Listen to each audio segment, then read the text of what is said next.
Hi everyone, welcome to the second episode of Market Musings. I do not have a beard now, so a lot have changed during the week.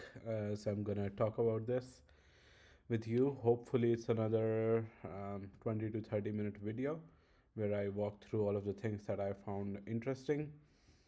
I've realized it's not analysis per se, it's more of tasteful curation at this point.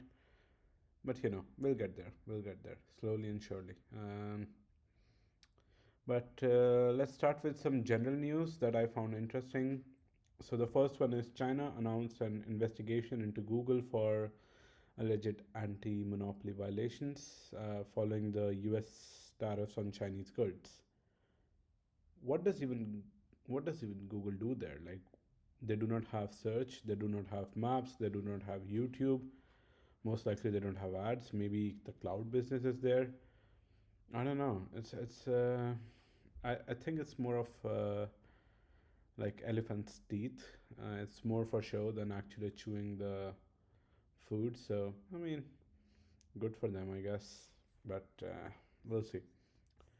Then AWS commissioned a survey of 3,800 IT leaders, and basically all of them said generative AI surpassed cybersecurity as their top priority in AI spends for 2025, with 45% of these IT leaders basically saying that they are prioritizing AI.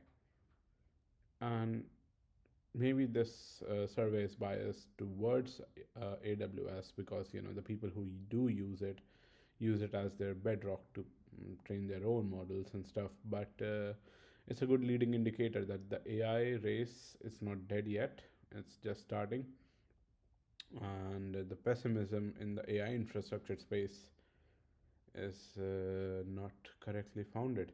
And we're going to talk about this at the end of the video, where I'll show you an index that I made so that I can track the AI infrastructure spends. Moving on to Ford, and they said that it's going to be an estimated $1.5 billion hits to their 2025 profits due to Trump tariff policies, where General Motors projected 3.5 to $5 billion in costs. I mean, that's most of their profits. Like, these companies operate on a razor thin operating margin, like 8%, 7%, and they have unionized workers.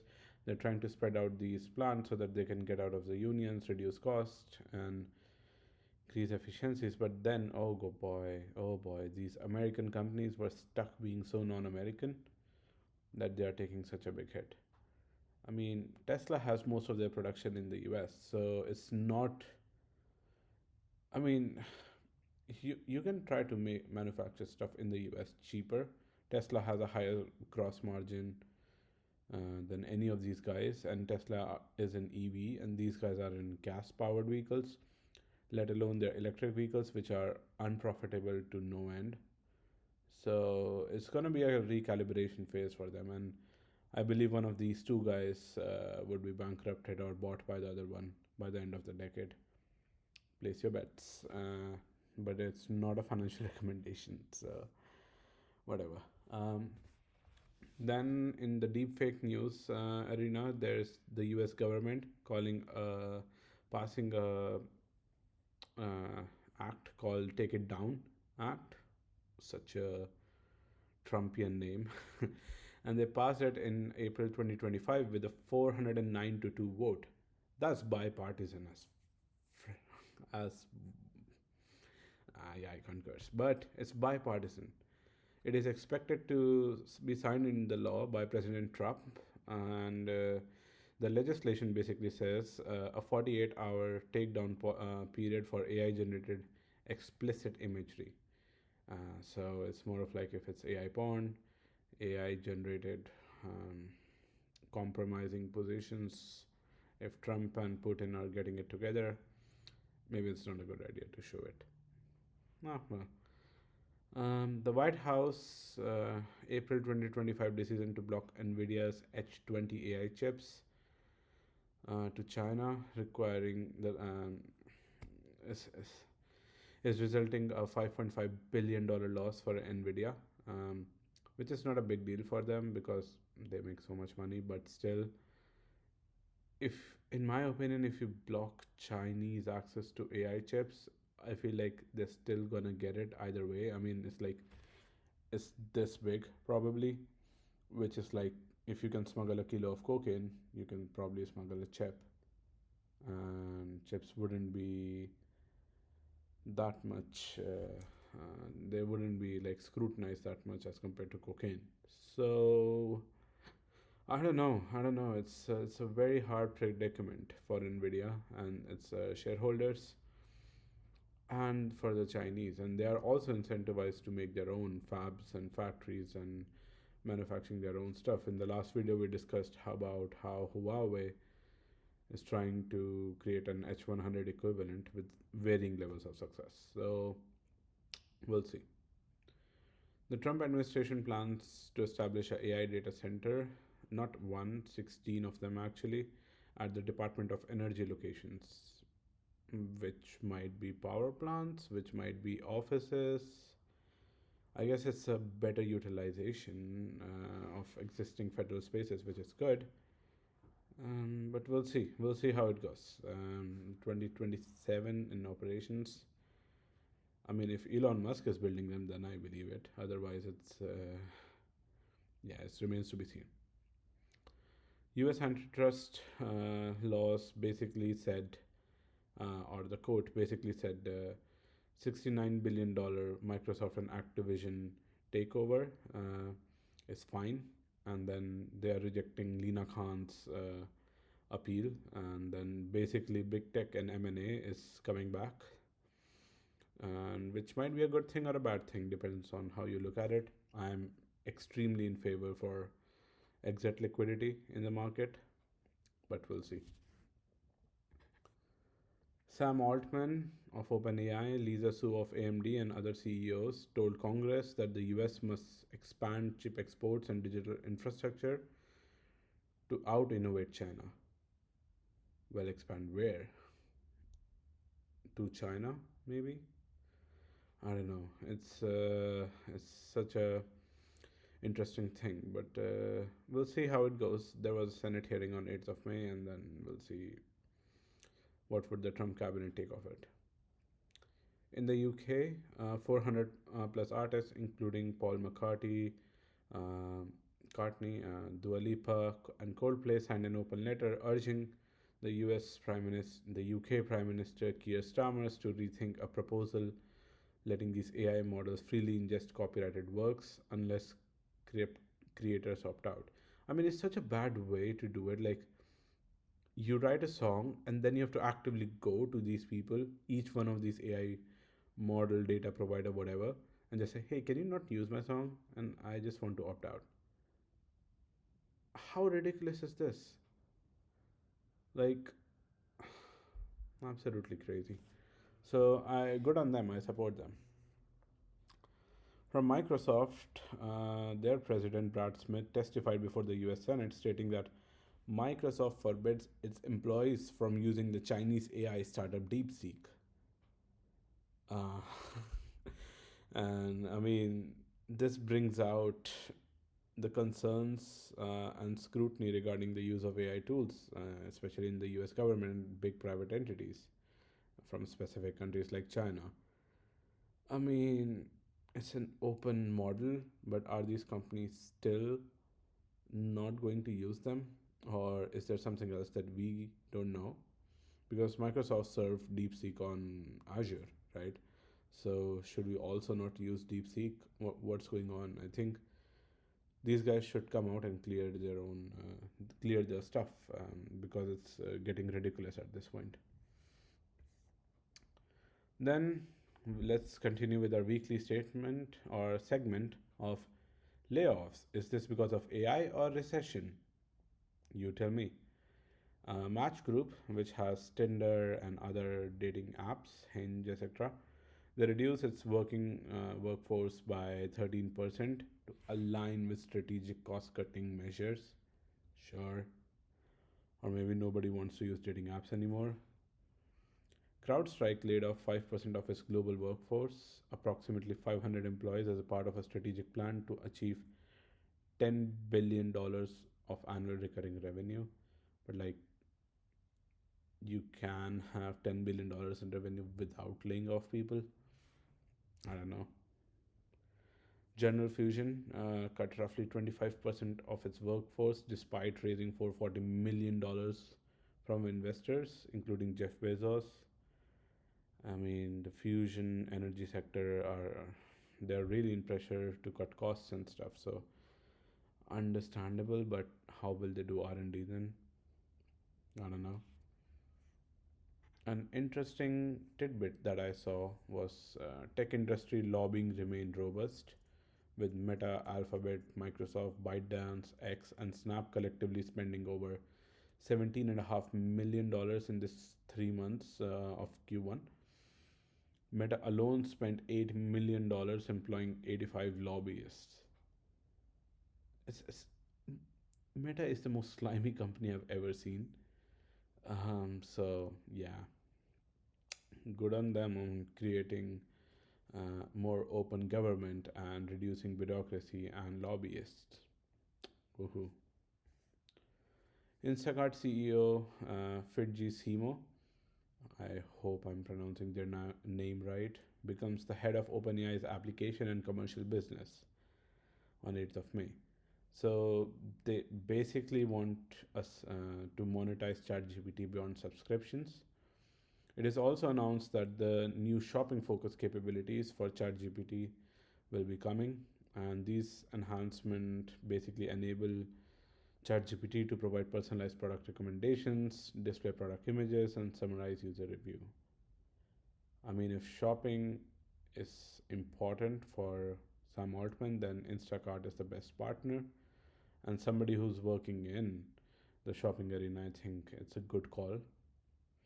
In my opinion, OpenAI is not a frontier AI lab anymore, it's a product company. And ChatGPT has nearly 800 million weekly active users and around 122.58 million daily users. I'm one of them. Website traffic data shows that a clear uptrend of $4.5 billion, 4.5 billion visits in March 2025 alone, up from 3.9 billion in February. This is crazy. I mean, I feel like a lot of it related to Ghibli thing as well, but still 4.5 billion visits in March. Crazy. And ChatGPT now processes over a billion queries every day. I mean the whole Apple case where the Apple exec essentially said we are first time seeing a reduction in search queries on Safari. That might be true. I mean, Google denies it, but who knows? So if I were Google, I would be very concerned. With such rapid adoption of AI, OpenAI is on track to generate $11 billion of revenue by the end of 2025. But they're still gonna accrue losses because they're still in their capex phase, so we'll see. Anysphere, the parent company of Cursor, highly recommended. It's such a great tool. Closed $900 million round at a $9 billion valuation, one of the 2025 largest AI funding deals, led by Thrive, A16Z, and Axel. I feel like Cursor is such a good candidate to be acquired. That's why these VCs are like piling in. Of course, they're burning a lot of cash, and Cursor really has real value, but like $9 billion, really? Maybe I'm overthinking. I don't know.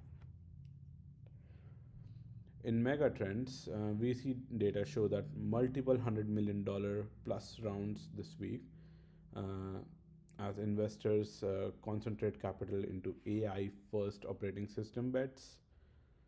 In my opinion, VCs are writing bigger and bigger checks, which almost makes them equivalent to a private equity firm. There was not much to differentiate between them, so interesting times ahead. Then let's go to earnings. This would be our last section of the day.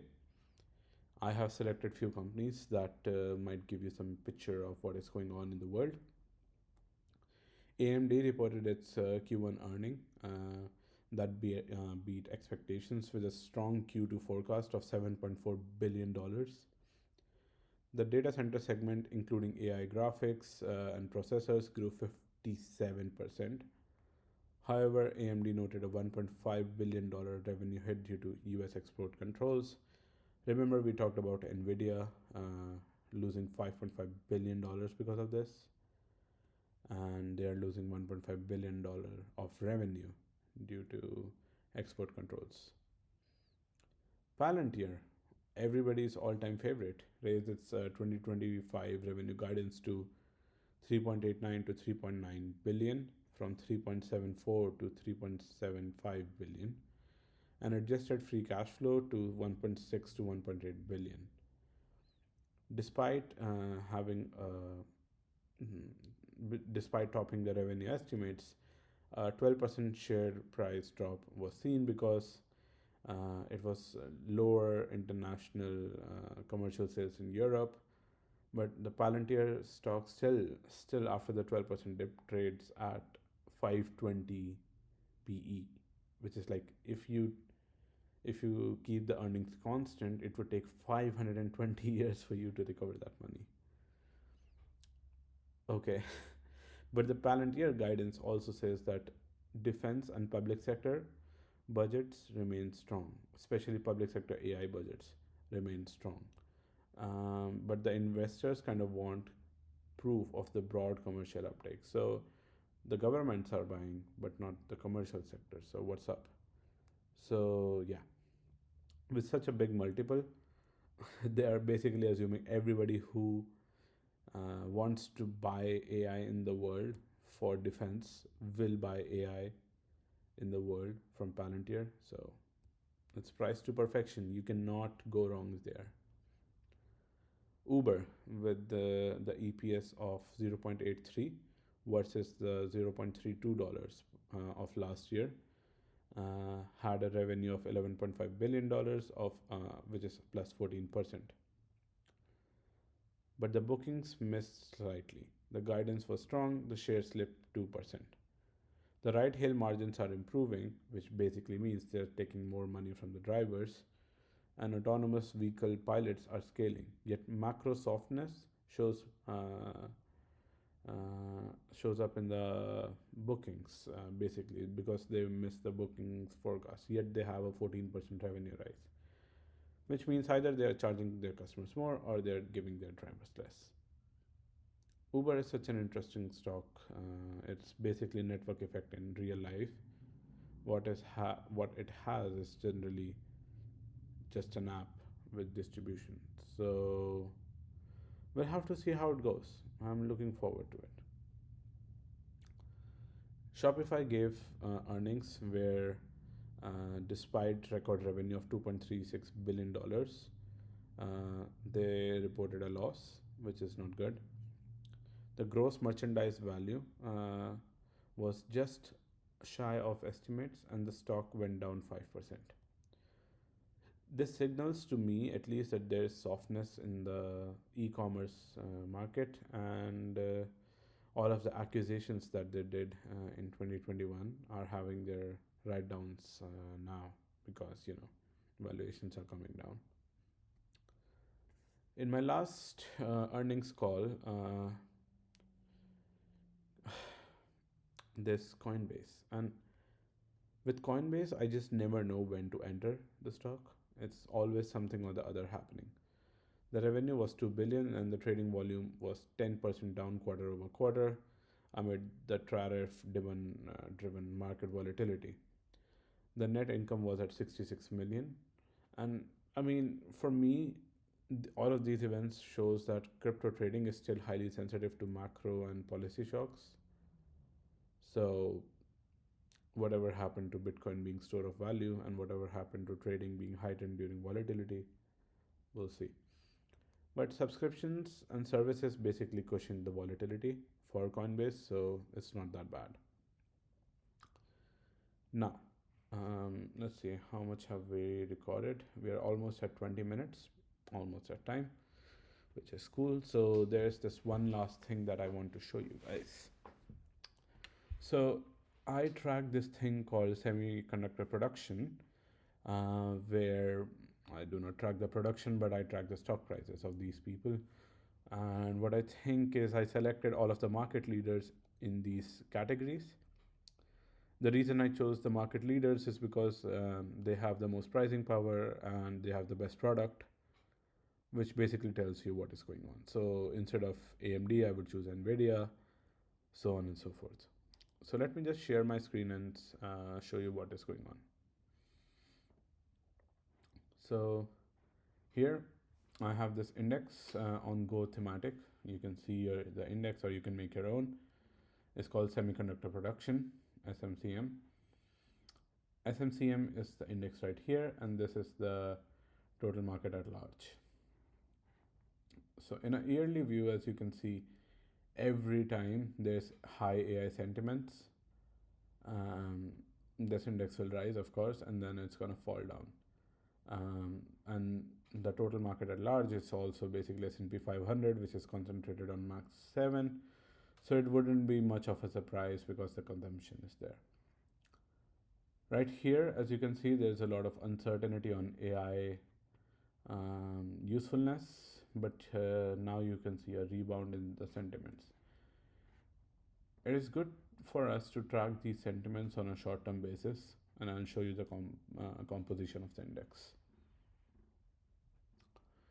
So the first one, and I made this in equal weighting, so by market cap.